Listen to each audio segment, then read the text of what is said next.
Good morning to you. Abby Tedros here at the WBTV News Now desk on this Monday morning. It's December 5th, and we are following a developing story about 2 hours east of Charlotte, Moore County, where the sheriff out there says that vandals targeted substations, specifically Duke Energy substations, shooting at them and causing mass outages. Want to take a quick look at the outage map courtesy of Duke Energy here, showing you how widespread that damage is. Impacts people waking up in the dark this morning. We know that street lights are out. It's cold up there and people aren't able to use their heat. So here's what we know. According to the sheriff's office, they say that those vandals fired shots into at least 2 Duke Energy substations, taking them offline. We know that the FBI is currently investigating. Right now, we do have a lot of questions this morning. So I do want to bring in a Duke Energy spokesperson who was kind enough to join me via Zoom. And Jeff Brook is here to answer some of our questions.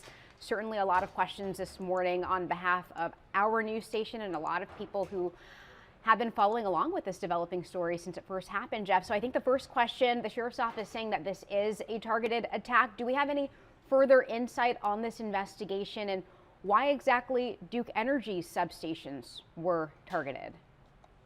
Well, we are the electric provider in the area there, and when the power went out, our crews went out to the scene to do the normal repairs that they would typically do.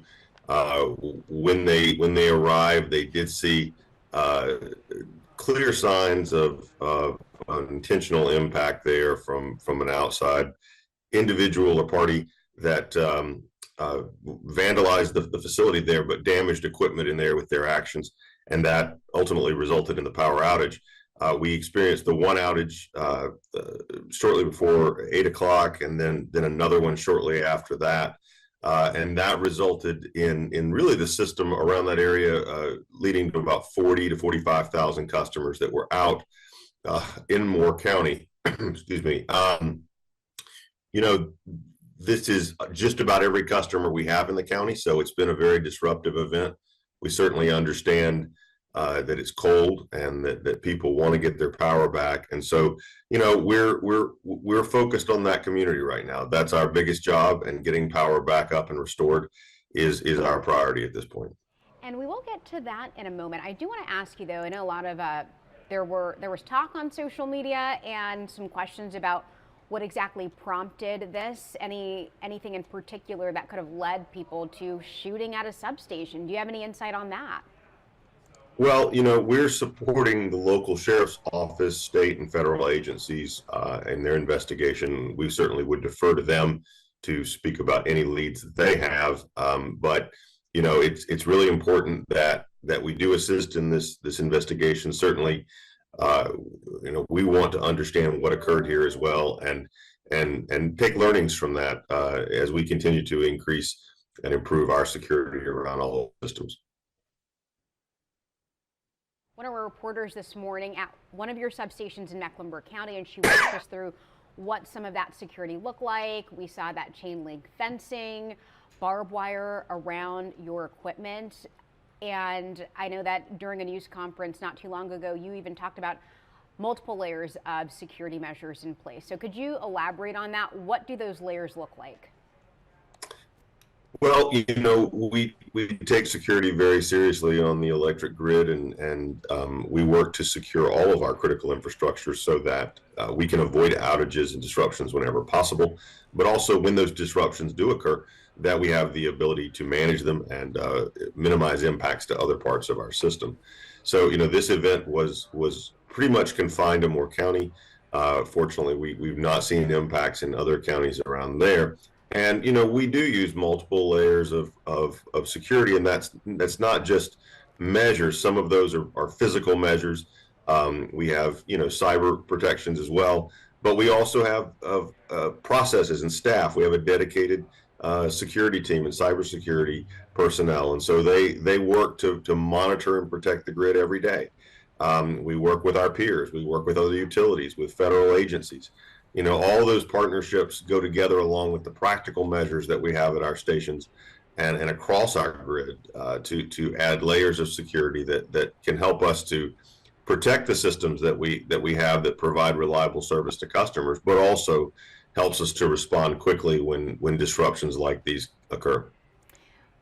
With the vandals, as the sheriff called these individuals, they're still outstanding as of this morning, to our knowledge. Do you all have security cameras in place that may assist deputies with this investigation?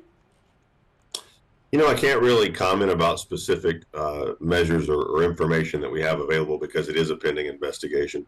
But I can assure you that we're providing our full cooperation to local, state, and federal law enforcement, and providing them any information that we have available that we can share to assist in their efforts. Are you able to talk about what comes next in terms of security? I know that you said that you are going to reconsider the way that things are. Are you able to give us some insight on what that looks like for you? At this point, we're primarily focused on getting power back on for the Moore County. Certainly, there'll be opportunities to evaluate learnings from this incident, and we continue to monitor our system as we do every day to look for unusual activity, and we will respond certainly whenever those types of situations arise. Let's talk about the people in Moore County. I mean, you all said that it's going to take until at least Thursday for the equipment to be restored and power back on. So my first question, how bad is the damage? Well, we saw physical damage at substations there in Moore County. Some of that can be repaired if possible. Other components may need to be replaced or do need to be replaced. And so we've been in the process of making those repairs already. We're working multiple repair paths to try to address this. And what I mean by that is that we have repair options that can bring on some customers in the interim. Excuse me. I believe we were able to bring on about 7,000 customers or so last evening, and we're going to continue to look for opportunities to reduce that impact throughout the week. But unfortunately, the majority of customers are served by equipment that has to be fully replaced and reinstalled and built, and we're moving that equipment from other parts of the region into the area so that we have it, we can get it installed, and once that's up, we'll be able to restore power. But that could be as long as Thursday for the majority of customers. Wow, certainly a lot of work cut out for Duke Energy crews this week, Jeff. Last question that I have for you before we let you go. With those below freezing temperatures overnight, I want to ask what kind of resources are available to people in Moore County who may need some assistance as they wait for power to be restored. Our hearts go out to the people. This is not just inconvenient. This is a great challenge for this community, not just individually in the homes, where we certainly know that people are uncomfortable, that they can't work, they can't go to their offices, they can't go to the store, they can't do the things that bring normalcy to life and security to life. So that's why it's so important that we get power back on as quickly and safely as we can. But we're also working with local community leaders and organizations to explore opportunities for us to be able to assist in other ways. Through our Duke Energy Foundation, through some volunteer work, through ways that we can plug in the community to try to make things a little easier for some as we are supporting that area in getting power back on. This is a community that our employees live and work in as well, and we have employees who are without power. We have people who are dealing with the same situations, but we're going to get it back on, and we're committed to this community. We're committed to restoring service, but also to being your local utility, and that's not just about the power. That's about community as well. And so we want to be a part of the community as we try to get everybody back on their feet. Alrighty, Jeff Brooks joining me with Duke Energy as they navigate these targeted attacks, as the Moore County Sheriff described them not too long ago. It's an active investigation, the FBI assisting as well. Jeff, we appreciate you hopping on early in the morning.